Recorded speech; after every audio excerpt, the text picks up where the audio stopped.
how sought after are programmers within the games industry? And I guess the question is, you know, how sought after are programmers, how sought after are artists and animators, how sought after are designers, scripters, that kind of thing. Is it fair to say that programmers are probably the most sought after? Yes, I mean, programmers are the backbone of any game. Without a programmer, you can't have a game.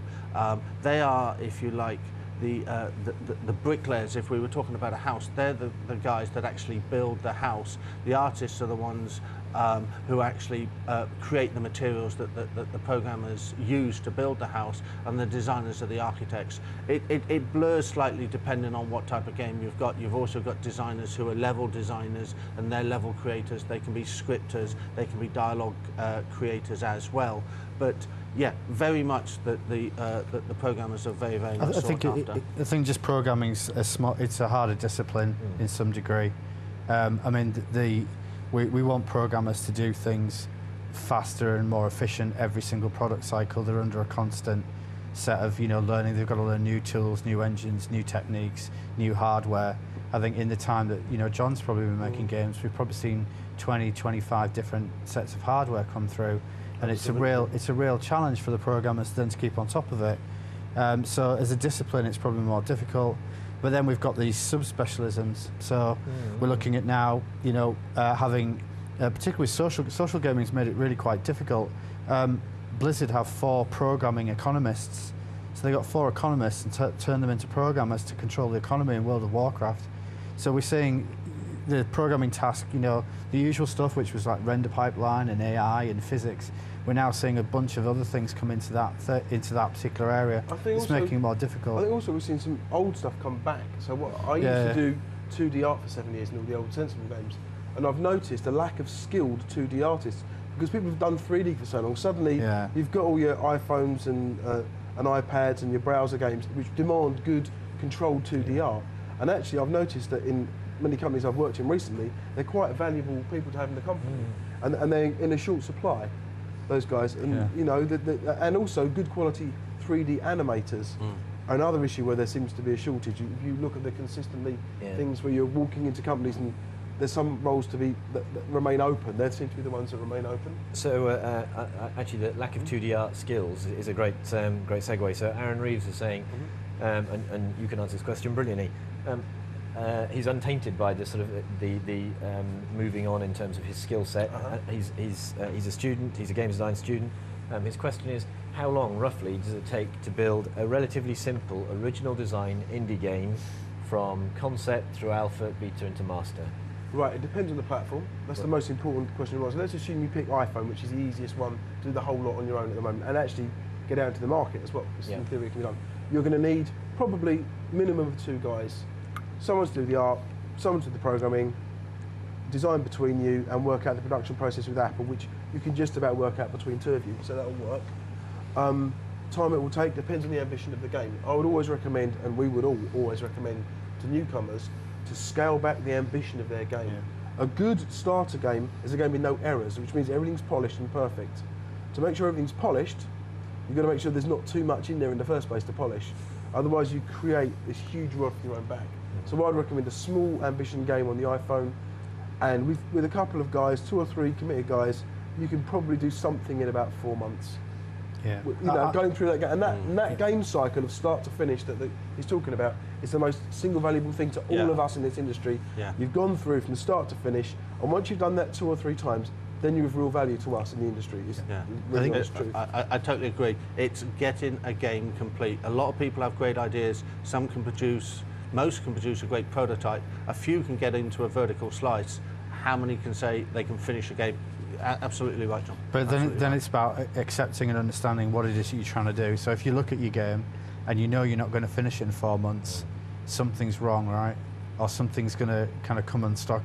So stop and, you know, reduce it down. You know, take John's kind of point and just knock a couple of features out and bring it back inside of 4 months each time, so that you do actually end up with something at the end of 4 months. Yeah, don't design Call of Duty 5 for the iPhone. You know, it's not going to happen.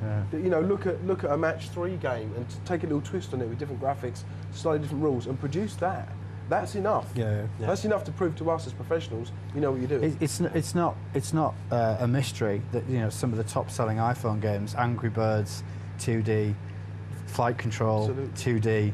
2D. There's no mystery in that. It's a team that's got a clear single idea, which is very workable, and to polish it and make it nice. And yet they're a little repetitive as games, but they are well produced, well thought out, well planned, well executed bits of software. And that's exactly what John's saying. People will not criticise you. If your game's a bit short and a bit repetitive, but nicely produced, that's less criticism there. So here's a question that sort of relates to that. Gary asks, should he focus on his studies or should he focus on getting professional experience? And this talks about the Angry Birds and all this kind of stuff. So should he be building games that he's trying to launch commercially, getting professional experience, or should he concentrate on studies, his Train2Game studies? It's a difficult to answer because he's not going to get the professional experience without the knowledge and the ability. He's only going to get the knowledge and ability by concentrating on his studies. So until he's gone far enough through the course, and this is what I was saying about the way that the courses have been created when we were talking about the artist earlier, you have to understand the facts, the knowledge, then you have to be able to utilize that knowledge, and then you have to be able to prove that ability. Until he's done that, he's not going to be able to get the business experience because he'll try, but he'll just fail because he hasn't got the basic raw materials to work with. I think there's a controlled delivery there, though. So if I learn to write tic-tac-toe, I should, as I've learned to write tic-tac-toe, I should write tic-tac-toe. If the next episode in my learning is about multiplayer, then I go back and make my tic-tac-toe multiplayer. If the next lesson is about, moving it off the original platform onto another platform, then I take tic-tac-toe and I move it platforms. So there's like a lifting. If I do what my skills will allow me, and as I learn a new skill, apply it to the thing I'm doing, the product and the skills are side by side, you'll end up with an absolutely fabulously good-looking multiplayer tic-tac-toe, right? But to me, that's kind of take what I've learned and apply it to something and keep building on the thing that I'm developing all the time. Okay. Thomas is asking an unusual question, actually. So Thomas is saying, I've recruited 12 people via T2G for his team. What steps do we suggest, and what steps would we suggest to him to protect the rate of growth within his company? If I can take this one, I gave a live internet training a couple of months ago just on about setting up your own team, setting up your own development studio. It wasn't a step-by-step guide on how to do it, rather it was a collection of business mantra, words of wisdom from some of the greatest people in the industry out there, some real icons, Peter Molyneux, Sid Meier, etc., etc., and they gave me their thoughts. And I'd like to answer Thomas's question in a slightly different way. He says he has 12 people in his team already. How should he grow that team? I would ask why he's got 12 people. It may be the perfect amount of people he's already got, in which case he doesn't need to grow it. It could be too small for what he's got. It could be too big. The thing that I would say is, what does his project need? What does his company need to deliver that project? And the first thing that anybody looking to put a team together is what does that team look to deliver? What sort of project does it look to deliver? Then look at the needs of the project, because the project, the company is a vehicle for delivering the project. Without a solid basis, a commercial business behind, that great project idea is never going to reach the market because your company's going to go bust beforehand. So then look at the business plan, then look at the project needs, then put the team together to develop and deliver that project. That's what you need to be looking at there. Okay. So I can't answer that in any great detail without knowing what he's looking to deliver. Well, just to sort of like go on a little bit on what Tony's been saying, actually, a good development team is an efficient development team, which means as few people as possible, providing they're good. The communication skills you need to manage 12 people, and the communication problems you get between people who don't get on or don't talk properly, the more people you have, the more risk you run with that. Also, just maintaining everyone's interest, maintaining everyone's pay.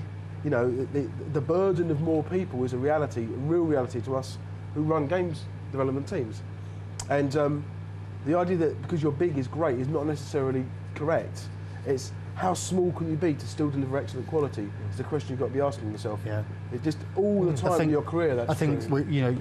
you probably know this better than I do, but Chris Sawyer that's created Transport Tycoon and Rollercoaster Tycoon. Yeah. We're talking about 2 or 3 people producing a game that will ship 5-6 million units each time. It was always an effort, in fact, to get Chris to add more people to his team. He wanted to keep his team very We small. did Sensible Soccer with a 3-man team. Started with Can I follow with 2 or 3? Phenomenal. I've got one more question that I think... Can I just say one more thing about the logistics? Just the moment you get to a team of 8, 9, 10, 11 people, you're already looking at a point where you need a full-time project management person, communicator, manager to run that team, just to handle the communications and the conduits between the different departments.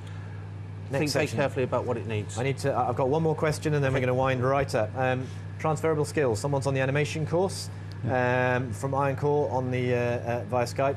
Are those skills transferable? Absolutely, yes. What about programming? Are they transferable? We just met someone in Sweden. We did something recently, and he has literally done some training in games and moved to work in TV using animation. To answer that question perfectly. I'm going to have to wind up. We've got a few seconds left. Thank you very much, everyone. Thanks, John. Thanks, Dave. Thanks, Tony, for coming in. Brilliant session tonight, and we'll see you next time. Good night.